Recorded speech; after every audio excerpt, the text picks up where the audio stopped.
श्री रामचंद्र भगवान की जय। बोले भगवत दर्शन का उतना लाभ नहीं जितना हरिनाम जपने का लाभ। भगवत दर्शन का तब लाभ है जब हरिनाम जपा जाए, भगवान नाम जपा जाए, नाम जप का आश्रय लिया जाए। महाराज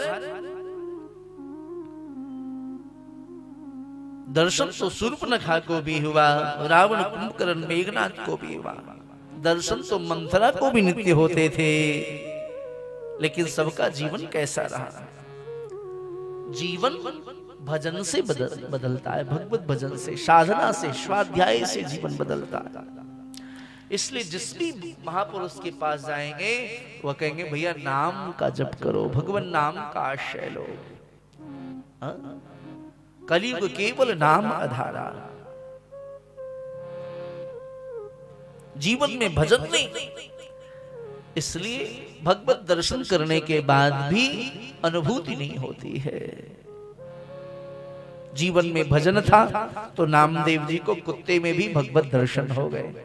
भजन था तो नामदेव जी को कुत्ते में दर्शन हो गए, भूत में भगवान दिखाई दे गए।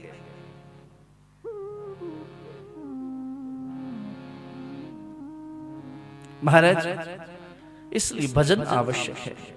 दर्शन होने के बाद भी सती की बुद्धि नहीं बदली, मन नहीं बदला, उल्टे तर्क करने लगी। ये कैसा ब्रह्म है? ब्रह्म तो व्यापक होता है, व्यापक को कभी वियोग कैसे हो सकता है? जो व्यापक है उसको वियोग कैसा?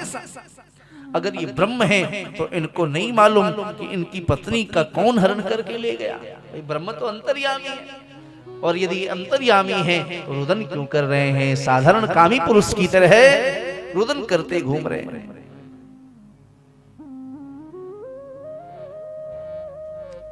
भगवान आपने कहा ये तो राक्षसों का विनाश करने के लिए आए।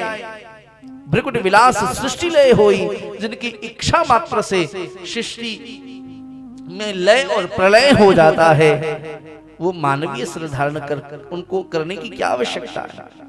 तर्क पर तर्क करने लगी भगवती। भगवान शंकर ने समझाया, देवी तर्क मत करो, यह प्रभु की लीला है, और लीला को बुद्धि से नहीं भाव से देखा जाता है। लीला में बुद्धि का प्रयोग मत करो, ये भाव से इनका दर्शन करो। महादेव ने कई बार सावधान किया, लेकिन वो सावधान नहीं हुए। बार बार कहा, देवी यह भगवान की लीला है। गिरिजा सुनो, राम की लीला, ये भगवान की लीला है, ये लीला का विषय है, चरित्र बुद्धि और व्यवहार का विषय नहीं। कृपया लीला को लीला भाव से देखो। महाराज बार बार जब कहा, नहीं समझ में आई बात, आग्रह भी किया, प्रणाम करो, नहीं मानी। कृपानाथ महादेव सती को समझाने के लिए अनेक प्रमाण देते हैं। देवी ये वही राम हैं जिनकी कथा हम ऋषि कुंभज के यहाँ श्रवण करके आए, जिनकी भक्ति का हमने ऋषि को वरदान दिया। ऋषि ने बाद में कहा, मैंने कहा कुछ चाहिए तो मांगे, तो मैंने उनको भक्ति का, इन्हीं की भक्ति का वरदान दिया। देवी ये मेरे ईश्वर हैं, ये राम हैं, इन्हें प्रणाम करो। मुनिधीर जोगी सिद्ध संतत विमल मन जहि ध्यावहि, कहीं नेत निगम पुराण आगम जास कीरत गावहि, सोई राम व्यापक ब्रह्म भुवन निकाय पति माया धनी, अब तेरे अपने भगत हित निज तंत्र नित रघुकुल मणि। देवी ये साक्षात श्री राम, वेद जिनका नेति नेति कह करके यशगान करते हैं, विमल गान करते हैं। आप नहीं समझ पा रहे, बुद्धि मनुष्य को बहुत नचाती है, लेकिन बात समझ में नहीं आई। महादेव समझ गए, अब जो राम जी की इच्छा होगी वही होगा। महादेव समझ गए कि सती पतन के मार्ग पर जा रही हैं, अकल्याण ही होगा। विश्वास देवता विश्वास की छाया में बैठकर विचार करने लगे।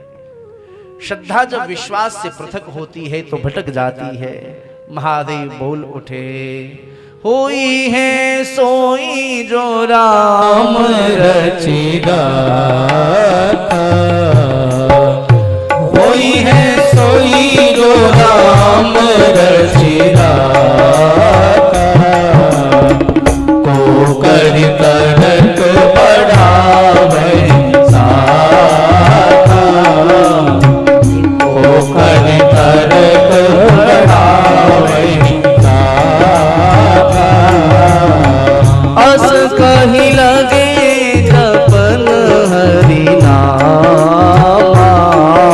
हो अस कहीं जप जब हरि नामा, हो अस कहीं अपन लगे हरि नामा। गई सती जहाँ प्रभु सुख धामा, गई सती जहाँ प्रभु सुख धामा, गई सती जहाँ प्रभु सुख धामा। महादेव ने भगवान की इच्छा को समझ करके सती के सामने में समर्पण कर दिया, लेकिन समर्पण करके महादेव सो नहीं गए। जो होगा भगवान जाने, ऐसा कहकर सो नहीं गए तो क्या करने लगे? अस कहीं लगे जपन हरि नामा, प्रभु के नाम का जप करने लगे एक स्थान पर बैठ करके महादेव। आजकल कई लोग जो पढ़े लिखे बोले इसे पलायनवादी सिद्धांत बताते हैं। शंकर जी यहां से पलायन कर रहे हैं, कह दिया हुई है सोई जो राम रचि राखा।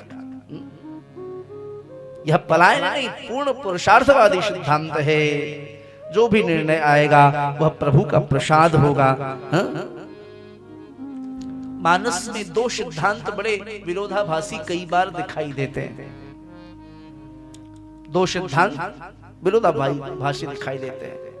एक तो गोस्वामी जी एक जगह कहते हैं हुई है सोई जो राम रचि राखा, और दूसरी जगह वही गोस्वामी जी कहते हैं कर्म प्रधान विश्व करी राखा। लोग कहते कौन सा सिद्धांत ठीक है? समय आने पर मैं इस पर विस्तार से चर्चा करूंगा। बहुत अद्भुत ये दो सिद्धांत जो है अद्भुत है। महाराज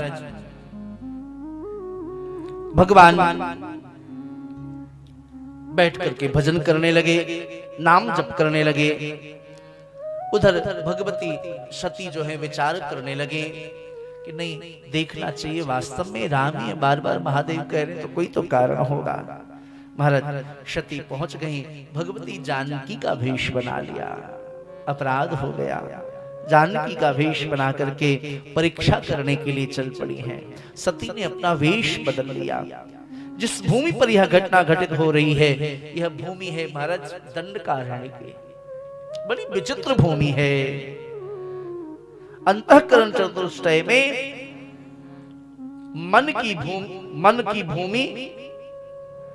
मन को भूमि बताई गई है। महाराज अयोध्या की जो भूमि है, संत जन कहते हैं यह बुद्धि की भूमि है। अयोध्या की जो भूमि है यह बुद्धि की भूमि है। चित्रकूट की भूमि चित्त की भूमि है। चित्रकूट की भूमि चित्त की भूमि, और लंका अहंकार की भूमि है। स्मरण रखिएगा, अयोध्या बुद्धि की भूमि, चित्रकूट चित्त की भूमि, लंका अहंकार की भूमि है, और दंडकारण्य जो है यह मन की भूमि है।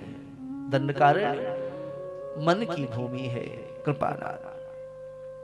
और शास्त्र में मन का वास सांप में बताया है। शास्त्र में मन का वास सांप में बताया। जैसे सांप चंचल होता है, ऐसे मन बहुत चंचल होता है।